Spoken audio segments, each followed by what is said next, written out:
आज मैं बहुत गर्व के साथ एक बात का जिक्र करना चाहता हूँ। आज से 100 साल पहले एक संगठन का जन्म हुआ, राष्ट्रीय स्वयंसेवक संघ।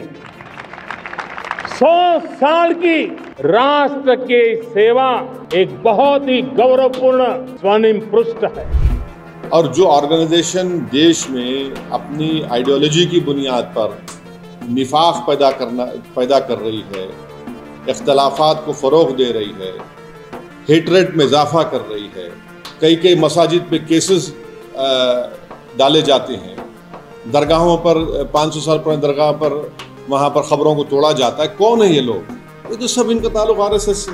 व्यक्ति निर्माण से राष्ट्र निर्माण के संकल्प को लेकर के 100 साल तक मां भारती का कल्याण का लक्ष्य लेकर के लक्षावधि स्वयंसेवकों ने मातृभूमि के कल्याण के लिए अपना जीवन समर्पित। सेवा, समर्पण, संगठन और अप्रतिम अनुशासन जिसकी पहचान रही है, ऐसा राष्ट्रीय स्वयंसेवक संघ दुनिया का ये सबसे बड़ा एनजीओ है। एक प्रकार से 100 साल का उसका समर्पण का इतिहास है। तो प्रधानमंत्री ये भी नहीं जानते हैं, मगर नहीं इकरार करेंगे कि भाई तिरंगा कब लहराया गया आरएसएस के दफ्तर के ऊपर। ऑर्गेनाइजर मैगजीन में जब संविधान बना तो उसके बारे में क्या कहा था ऑर्गेनाइजर मैगजीन ने गोलवालकर को कोट करके। प्रधानमंत्री जी ने लाल किले से जो अपना भाषण दिया, उस भाषण में उन्होंने आरएसएस का जिक्र किया, आरएसएस की उपलब्धियां बताई और आरएसएस के योगदान की बात की। आपने इसको ऊपर कमेंट किया, आपने ट्वीट किया है सर। देखिए, मेरी राय ये है कि हर प्रधानमंत्री देश का 15 अगस्त के दिन लाल किले से मुल्क की आवाम को, जनता को अपने भाषण के ज़रिए ये बताती है कि उनकी सरकार ने क्या किया या क्या करने वाले हैं। एक रिवायत रही है।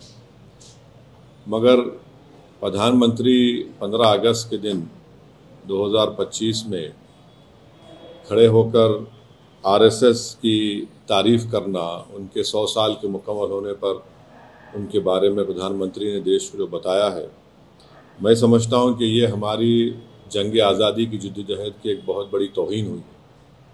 इसलिए कि आरएसएस और उनकी जितनी तंजीमें हैं वो तो जंग आज़ादी में हिस्सा नहीं लिए, बल्कि वो तो अंग्रेज़ों की ताईद में रहते थे और वो अंग्रेज़ों से ज़्यादा मुजाहिदीन आज़ादी से नफ़रत करते थे, चाहे गांधी हो या जितने बड़े बड़े नेता उस वक्त के हो हैं।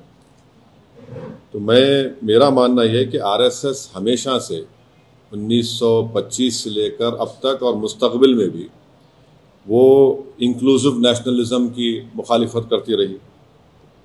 जो यही इंक्लूसिव नेशनलिज़म जो हमारे बुज़ुर्ग गुजरे हैं, जो हमारे मुजाहिदीन आज़ादी गुजरे हैं, उन्होंने इसी बुनियाद पर इस देश को आज़ाद करवाया अंग्रेज़ों की ग़ुलामी से। और जो हिंदुत्व की आइडियोलॉजी है वो हमारे भारत के संविधान के बिल्कुल ख़िलाफ़ है, बिल्कुल ख़िलाफ़ है।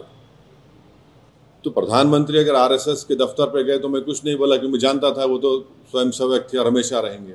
मगर जब आप प्रधानमंत्री के तौर पर ये कह रहे हैं और इस तरह की बात कर रहे हैं, जो संघ परिवार इस मुल्क में हेटरेट को फैलाती है, डिवीज़न होता है, तो ये तो प्रधानमंत्री उनकी तायीद कर रहे हैं। आप हम देख लीजिए कि नॉन कोऑपरेशन मूवमेंट है।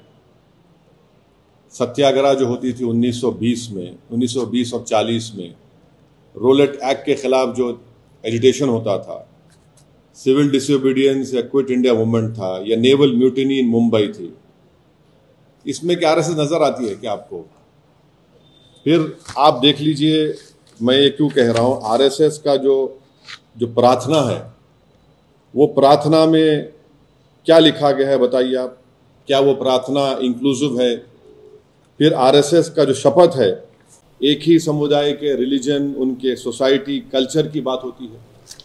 और फिर आप अगर हिस्ट्री में जाएंगे तो जब अंग्रेज़ों ने ये फैसला लिया कि कोई भी ऑर्गेनाइजेशन मिलिट्री ड्रिल यूनिफॉर्म पहन के नहीं करेगी, तो फ़ौरन 29 अप्रैल 1943 को गोलवालकर ने एक सर्कुलर लिख दिया कि हम अपने इनका जो यूनिफॉर्म है निकाल रहे हैं, जबकि उस वक्त जो अंग्रेज बोलते थे उसके अपोजिट में देश करता था।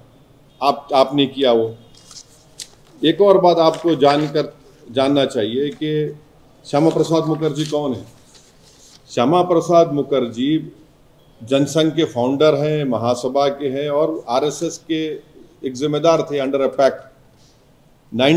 दिसंबर 1941 में श्यामा प्रसाद मुखर्जी बंगाल कैबिनेट में मंत्री बने। कौन उसको हेड कर रहा था? फजलुल हक।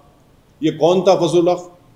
ये फजलुल हक वही आदमी था जो पाकिस्तान के रेजोल्यूशन मुस्लिम लीग के सेशन लाहौर में मार्च 1940 में मूव किया था। आप बताइए फिर आज प्रधानमंत्री इनका बात कर रहे हो। दूसरी आखिरी बात, ये जो प्रधानमंत्री कहते हैं एनजीओ, आपको इनकी हिस्ट्री अगर मैं, क्योंकि वक्त नहीं है, मुख्तसर से अल्फाज में कह रहा हूं कि आरएसएस ने जो मिसलेनियस एप्लीकेशन नंबर 17 1978 में जो डिस्ट्रिक्ट जज नागपुर के सामने फाइल किया था, राजेंद्र सिंह ने फाइल किया था, जो बाद में बाला साहब दियोरस जो उस वक्त सरसंघचालक थे, उनके बाद वो सरसंघचालक बने। उन्होंने क्या लिखा पढ़ लीजिए आप। कॉन्सेप्ट ऑफ हिंदू नेशन के बारे में उन्होंने क्या कहा था। फिर उसके बाद आप पढ़ लीजिए जो एप्लीकेशन उन्होंने दिया था उसके पैराग्राफ नंबर 13 पे क्या लिखा हुआ है। फिर उन्होंने सरसंघचालक के बारे में क्या कहा था। ये तमाम चीज़ें सामने हैं। उनका पार्टी का जो आर्टिकल 14 है, कल्चरल ऑर्गेनाइजेशन बोलते हैं, मगर हर काम आप पॉलिटिक्स में हिस्सा लेते हैं। तो ये हमको अफसोसनाक दिखा कि प्रधानमंत्री इस तरह की बात किए बहैसियत प्रधानमंत्री के, वजीर आज़म के। आप देश के बारे में बोलना था। आपने कल अपने भाषण में कहा कि दूसरी बातें कहीं। ठीक है, हम आइडियोलॉजिकली बीजेपी के खिलाफ थे, रहेंगे। प्रधानमंत्री बीजेपी से आते हैं, मगर एक वजीर आज़म तो है। मगर इस तरह उन्होंने आरएसएस की उनको सराहा, उनकी तारीफ़ की, ये सरासर गलत है और ये हमारे देश के लिए ठीक नहीं है। हमारे को ख़तरा चीन से है। चीन आज भी हम उन पेट्रोलिंग पॉइंट्स पर हम नहीं जा सकते। हमने 25 पेट्रोलिंग पॉइंट खो दिए हैं।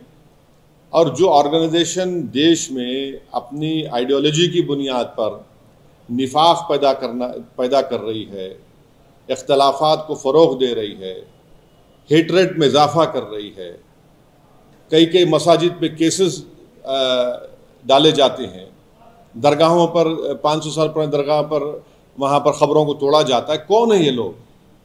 ये तो सब इनका ताल्लुक़ आरएसएस से है। सर, इस स्पीच को कई लोग ये भी क्रिटिसाइज करें कि पॉलिटिकल लीडर्स क्रिटिसाइज कर रहे हैं, अपोजिशन के पॉलिटिकल लीडर्स को क्रिटिसाइज करें कि काफ़ी ज़्यादा पॉलिटिकल स्पीच है, not speech of prime minister. देखिए, वो हर एक की राय। मेरे लिए सबसे ऑब्जेक्शनेबल बात और तकलीफदेह बात ये थी कि उन्होंने आरएसएस की 100 साल की तकमील पर उनकी खिदमात को, उनके चीज़ों को सराहा है। अरे प्रधानमंत्री ये भी नहीं जानते हैं, मगर नहीं इकरार करेंगे कि भाई तिरंगा कब लहराया गया आरएसएस के दफ्तर के ऊपर। ऑर्गेनाइजर मैगजीन में जब संविधान बना तो उसके बारे में क्या कहा था ऑर्गेनाइजर मैगजीन ने, गोलवालकर को कोट करके। जब आरएसएस बन रही थी तो उस वक्त कौन लोग थे? 4 लोग थे ना, हेगडेवर, आपके मुंजी और 2-3 लोग थे। और हेगडेवर ने खुल के कहा कि मैं इंस्पायर हुआ सावरकर की हिंदुत्व की किताब से। उसमें क्या लिखा हुआ है? क्या वो आज उस किताब को सामने रख के अब आर्टिकल 14 को देख लीजिए। उस किताब को सामने रख के आप हमारे कॉन्स्टिट्यूशन के प्रियम्बल को देख लीजिए। ठीक है, मेरा यकीन मत करिए, जो लोग आज हमको तनखीद कर रहे हैं, क्या क्या लिख रहे हैं, आप देख लीजिए, सब रख के सामने पढ़िए ना, देख लीजिए आप कितना इंक्लूसिव है, कितना एक्सक्लूसिव है वो।